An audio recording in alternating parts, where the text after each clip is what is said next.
अंदर किधर जा रहे हो? जी मेरा नाम आहान है और मैं भी इस बर्थडे पार्टी में गेस्ट हूँ। सुनो दोस्तों, इस गरीब भिखारी को देखो। इसका कहना है कि सिंघानिया साहब की बर्थडे पार्टी में ये भी एक गेस्ट हैं।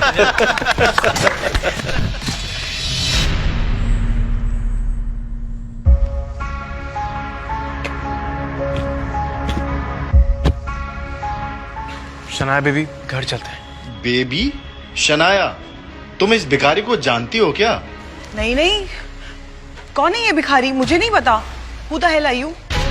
इतना सुनते ही आहान शॉक्ड हो जाता है। ये पहली बार नहीं था जब शनाया ने आहान की बेइज्जती की हो। शनाया चलो अब घर चलते हैं। ए भिखारी, चल भाग यहाँ से। सिक्योरिटी, इस कचरे को बाहर फेंको। तभी ठीक उसी समय बर्थडे बॉय सिंघानिया पहुंचता है, लेकिन अचानक सिंघानिया की नजर आहान पर पड़ती है और वो आहान को अपनी पार्टी में देखकर चौंक जाता है। आहान सिंह रायज़ादा सर, आप मुझ गरीब की बर्थडे पार्टी पे? I can believe it. आप मेरी पार्टी पर आए, मैं धन्य हो गया sir. Please please please please please. ये सारा नजारा देखकर शनाया और बाकी लोगों के पसीने छूट जाते हैं, लेकिन आहान कुछ नहीं बोलता है और चुपचाप वहां से बाहर निकल जाता है। आहान, अभी हम अंदर होटल रूम में किसी से मिलने जा रहे हैं। आप वहाँ किसी को भी मत बोलना कि आप मेरे पति हो। आप बोलना कि आप मेरे घर के नौकर हो, समझे? शनाया आहान, आपको पता है ना अंदर जो लोग बैठे हैं वो कितने अमीर हैं। अगर उनको पता चला कि मेरा पति ऐसा गरीब कंगाल है तो फिर कितनी बेइज्जती होगी। आहान अपनी बीवी शनाया की बात सुनकर चुप हो जाता है। यह पहली बार नहीं था कि शनाया अपने गरीब पति आहान की बेइज्जती कर रही थी। इससे पहले आहान की बेइज्जती कई बार हो चुकी थी। शनाया और उसके घर वाले आहान को एक कुत्ते से भी बदतर समझते थे, लेकिन आहान किसी की बातों का बुरा नहीं मानता था, क्योंकि उसे अपनी बीवी शनाया से बेइंतहा प्यार था। आज जब शनाया अपने बचपन की दोस्त रूपल के साथ कुछ बिगड़ैल रईस दोस्तों से मिलने होटल रूम जा रही थी, तो आहान को हिदायत दे रही थी। आहान, आखिरी वार्निंग दे रही हूँ, अंदर कोई तमाशा खड़ा मत करो। जी जैसा आप ठीक समझे। अंदर बिगड़ैल रईसजादे प्रेम मल्होत्रा, राज बेदी और पारस अग्रवाल बैठे थे। वैसे तो वो रूपल के दोस्त थे, लेकिन जैसे ही उन्होंने शनाया को देखा, उसकी खूबसूरती देखकर दंग रह गए। रूपल, ये कौन है? गुलाब जैसी खूबसूरत। ये मेरी बेस्ट फ्रेंड शनाया है। आहान के पुराने कपड़े देखकर नाक भून सिकुड़ते हुए पारस पूछता है, ये फूल के साथ कांटा कौन है? लेकिन तभी आहान बोलता है, जी मेरा नाम आहान है। ओ हाँ, याद आया, शनाया गिल। तो इसका मतलब आहान है, जिससे शनाया के पापा शेखर गिल ने शादी करवाई थी। Am I right, Shanaya?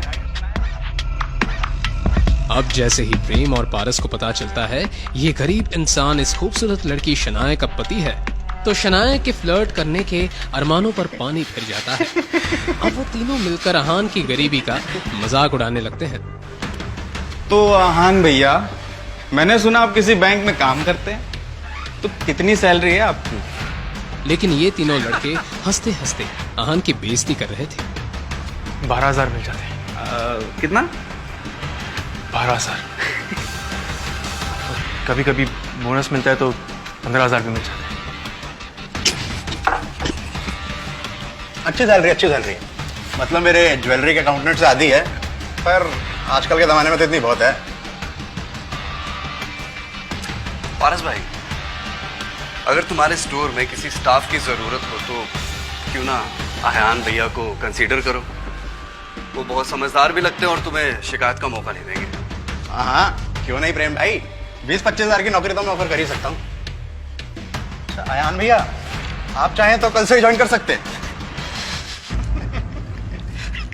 वो किसे जॉब ऑफर कर रहे थे? आहान को। अगर वो चाहता तो उन तीनों को खरीदने की ताकत रखता था। आहान के आहान रायज़ादा होने का किसे पता था?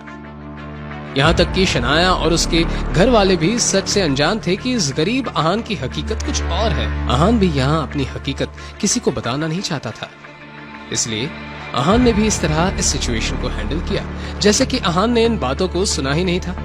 उसने कहा, थैंक यू मिस्टर अग्रवाल, आपका ऑफर सच में बहुत कमाल है।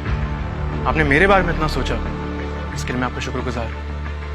सच कहूं तो मैं ज्वेलरी के बारे में ज्यादा कुछ जानता नहीं। इधर शनाया आहान और रूपल के रईस दोस्तों की बेकार की बातों को सुनकर चिढ़ गई।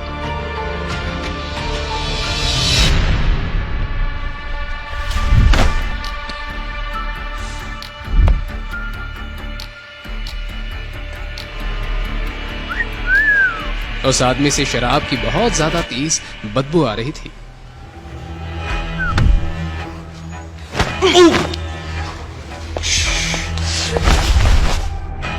बहुत एनर्जेटिक लग रही हो।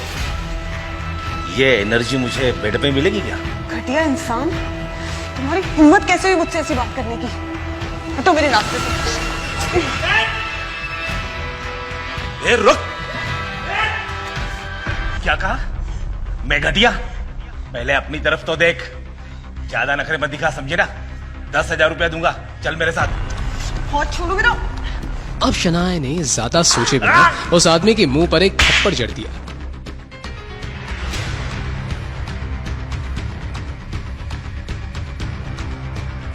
थप्पड़ का बदला कैसे लेते मैं तुझे बताता हूं। शनाया ने बिना कुछ सोचे समझे घबराहट के मारे अपनी आंखें बंद कर दी, मगर वो बोतल शनाया तक नहीं पहुंची। शनाया ने देखा कि एक हाथ ने बियर की बोतल को पकड़ लिया था।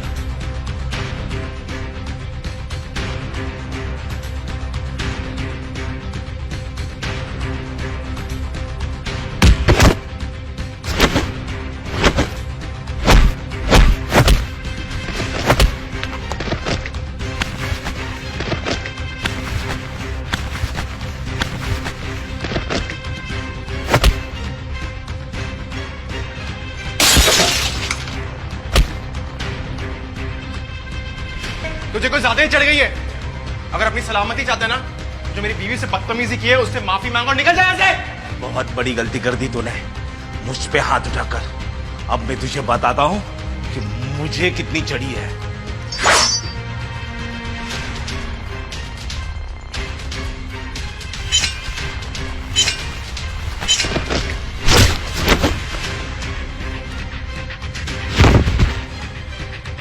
आहान के इस मूवमेंट से शनाया हैरान थी। उस बेचारी को अपनी आंखों पर यकीन नहीं हो रहा था। प्रेम मल्होत्रा और राज बेदी वहां पर शोर सुनकर भागते हुए आए। ये मोटा सुअर शराबी मुझे अकेला पाके मेरा फायदा उठाने की कोशिश कर रहा था। अब प्रेम मल्होत्रा की आंखों में नाराजगी दिखने लगी। आज उसने शनाया पर अपना इंप्रेशन भी तो जमाना था, इसलिए उसने इस मैटर की पूरी जिम्मेदारी अपने हाथों में लेने का फैसला कर लिया। आफ्टर ऑल प्राइड होटल उसकी ही फैमिली का बिजनेस का हिस्सा था। तुम्हारी हिम्मत कैसी हुई शनाया के साथ ऐसा करने की? घटिया आदमी, तुम्हारी जान ले लूंगा। ये दोनों मेरी बीवी शनाया पर अपना इंप्रेशन जमाने के लिए उस आदमी को कुछ ज्यादा ही पीट रहे हैं। ये बात तो साफ है कि ये आदमी कोई आम शराबी नहीं है। प्रेम मल्होत्रा और राज बेदी रुकने का नाम ही नहीं ले रहे थे, इसलिए आहान ने उन दोनों को रोकते हुए कहा, बस करो, इसको सी सजा मिल चुकी है। अगर ऐसी चलता ना तो ये मर जाएगा। अरे आहान भैया, आप किस बात से डर रहे हो? और अगर ये मोटा सांड यहाँ मर भी गया ना तो कोई फिक्र नहीं, मैं इस होटल का मालिक हूँ। इस मैटर को यहीं आसानी से सॉल्व कर। ये आहान गरीब भिखारी तो है ही, और साथ ही साथ एक नंबर का फट्टू डरपोक भी है। शनाया को आहान पे चिढ़ मच रही थी। शनाया ने प्रेम मल्होत्रा और राज बेदी की तरफ देखकर कहा, जाने दो, छोड़ दो इसको। अरे आहान भैया, आप तो कुछ ज्यादा ही डरते हैं। हमारे साथ रहेंगे तो थोड़े ब्रेव हो जाएंगे। ये बात किसी ताने से कम नहीं थी, मगर ये सब समझने के बाद भी आहान ने कुछ नहीं कहा। कुछ गुंडे अंदर आए। प्रेम मल्होत्रा ने गुंडों को अंदर आते हुए देखा। लगता है इस मोटे आदमी की चमड़ी ना इससे ज्यादा मोटी है। इतनी मार खाने के बाद भी ये ठिकाने नहीं है। कोई बात, इन सबको मैं मजा चखाता हूं।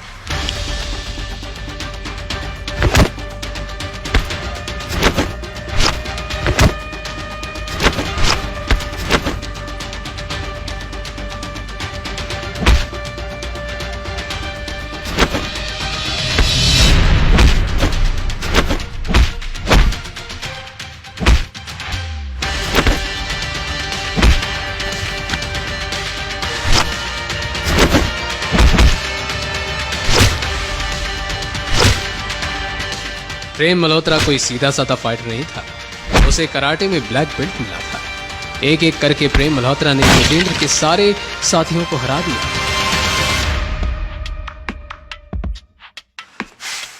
तुम सब गुंडे कहने के लायक नहीं।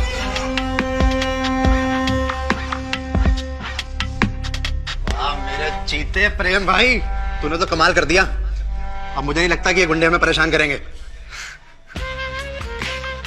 मिस शनाया, रूपल, आप दोनों ठीक हैं? प्रेम के सवाल के जवाब में शनाया और रूपल ने हामी भर दी।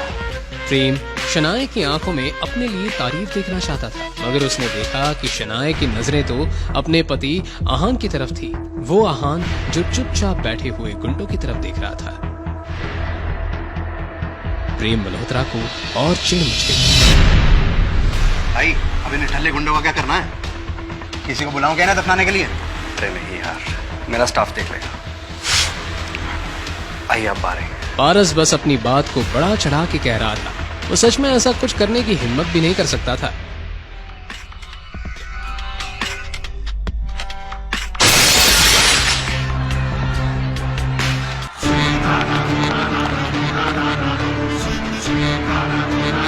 तुम सबको हराना मेरे भायात का खेल है। मगर जब तक प्रेम मल्होत्रा ने अपनी ये बात कही, वो आगे कुछ बोल ही नहीं पाया। अपने सामने खड़े आदमी को देखते ही प्रेम मल्होत्रा की बोलती बंद हो गई, क्योंकि सामने जो आदमी खड़ा था वो ऐरा गहरा गुंडा नहीं था, विकी भाई था।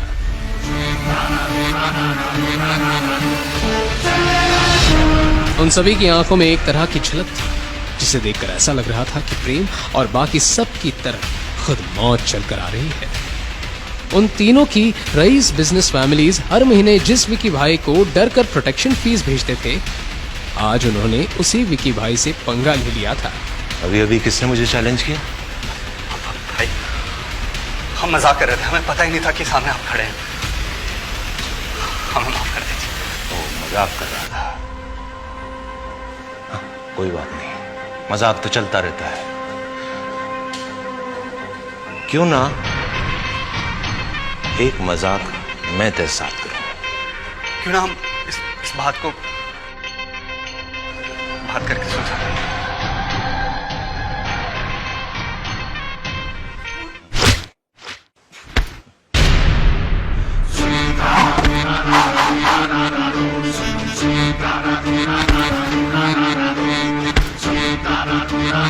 कैसा लगा मेरा मजाक? और वो कराटे का ब्लैक बेल्ट फाइटर प्रेम जमीन पर लेटा अपना सीना पकड़कर जोर जोर से चिल्लाने लगा। पारस और राज को अपनी आंखों पर यकीन नहीं हो रहा था। ये नजारा देखकर वहां खड़ी रूपल और शनाया घबरा गई। उन दोनों को कुछ समझ नहीं आ रहा था, मगर रूपल और शनाया अच्छे से जानते थे कि इन लड़कों की वजह से वो किसी बहुत ही बड़ी मुसीबत में फंस गए थे। विकी भाई को अपने सामने चल रहा ये तमाशा देखकर बहुत मजा आ रहा था। मैं जानता तो था कि वो मोटा आदमी कोई नॉर्मल शराबी नहीं था, लेकिन मैंने इस बात की उम्मीद बिल्कुल भी नहीं की थी कि इस मोटे आदमी के पीछे विक्की होगा। खैर, जब तक शनाया को कोई तंग नहीं करता, मैं इस सब में इंटरफेयर नहीं करता। विकी भाई ने बाकी तीनों की तरफ ध्यान नहीं दिया और बस उन तीनों के बिगड़ैले बेटों को तड़पते हुए देखने लगा। सुन बे, इसके हाथ पैर तोड़ दो और फिर भी इसकी जबान काबू में ना आए तो इसकी गर्दन तोड़ दो। और याद से इसके चौथे पर मेरी तरफ से इसके मेरे बाप को 2 करोड़ रुपए भिजवा देना।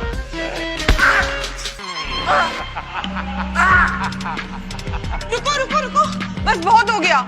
जैसे ही शनाया ने अपनी ये बात कही, विकी भाई ने जब इस आवाज की डायरेक्शन में देखा, आहान रायज़ादा, तो उसकी आंखें खुली की खुली रह गई। उसे अपनी आंखों पर यकीन नहीं हो रहा था। निकलो यहां से। विकी भाई के ऐसे रिएक्शन से सब हैरत में थे। क्यों अचानक आहान को देखकर विकी अपने गुंडों के साथ भागने लगा? क्या विकी और आहान का पहले भी कहीं सामना हो चुका है?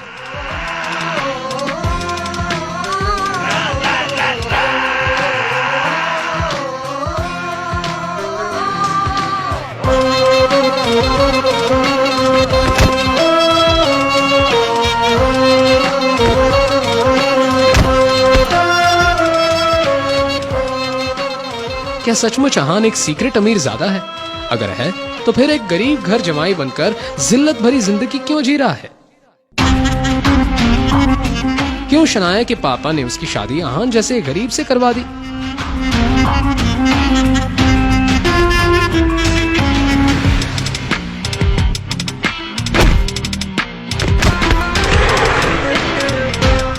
इन सभी सवालों के जवाब के लिए नीचे दिए गए लिंक पर क्लिक करके इंस्टॉल कीजिए पॉकेट FM और फ्री में सुनिए दुनिया भर में हंगामा मचाने वाली ये जबरदस्त कहानी सीक्रेट अमीरजादा।